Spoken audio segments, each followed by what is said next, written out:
Imagine this. You're standing in front of a tall wall. Behind that wall, everything you've ever wanted.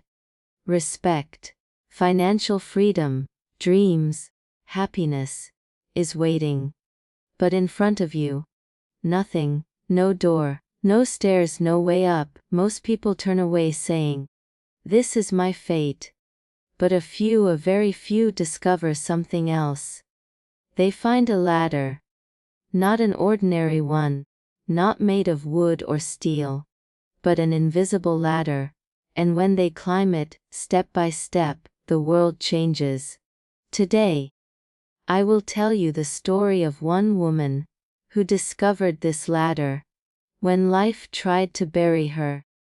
A woman who started with nothing, but by climbing the ladder no one sees, she not only changed her life, she became a light for thousands of others. But before I tell you her story, let me ask you, how many times have you felt stuck? How many times did you feel like the world closed all doors on you? Maybe you thought, "This is my destiny." But what if it wasn't? What if you too had a ladder, but you just never noticed it? By now, the listener is locked in emotionally and curious.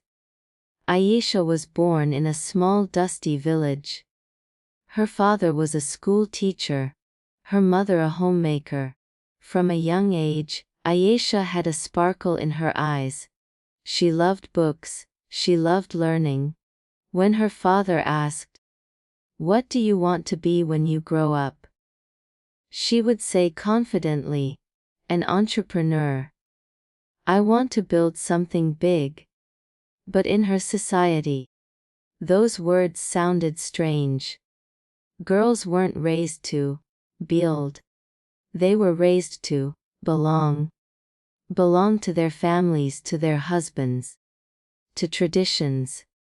When Aisha finished high school, she begged her parents to let her go to university. But relatives whispered, "What's the use? Soon she'll be married."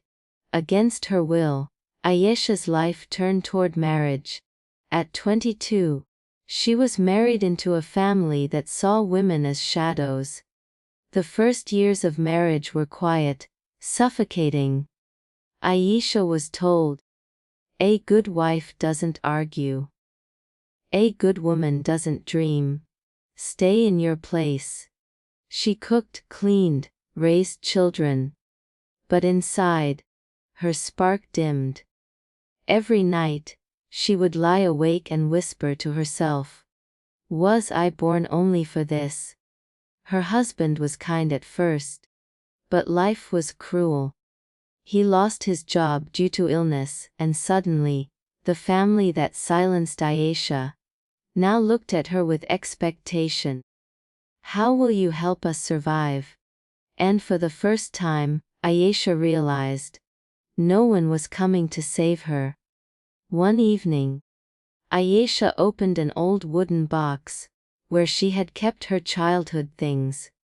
Inside was a notebook filled with sketches of dresses, ideas for designs, and little notes she had written as a girl.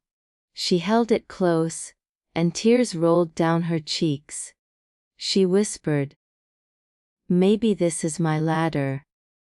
With trembling hands, she borrowed a neighbor's sewing machine.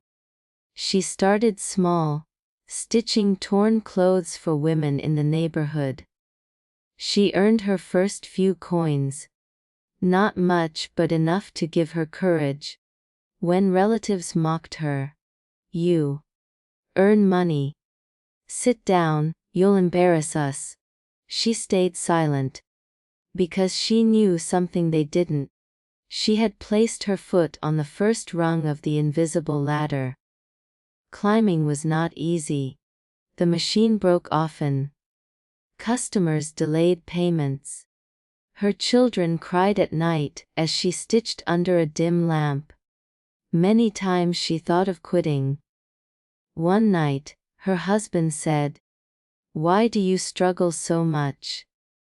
Maybe we should accept our fate. Aisha looked at him and replied softly but firmly.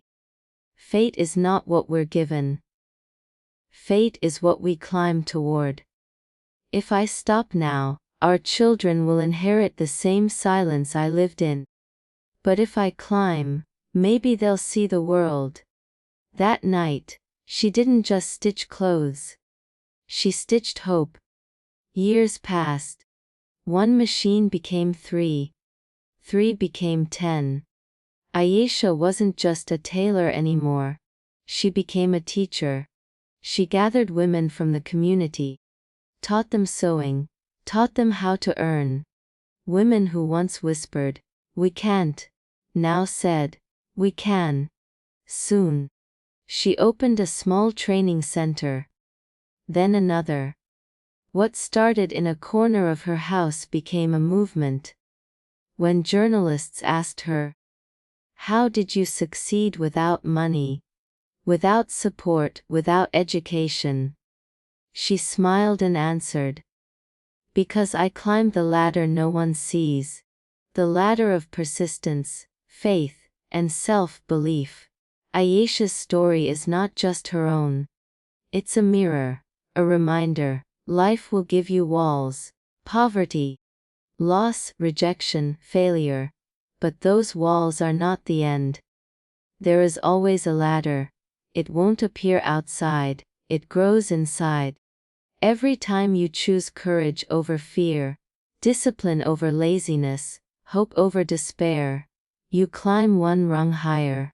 So, the next time life tells you, there is no way, remember Aisha. Remember the ladder no one sees. And remember, if she could climb it, so can you.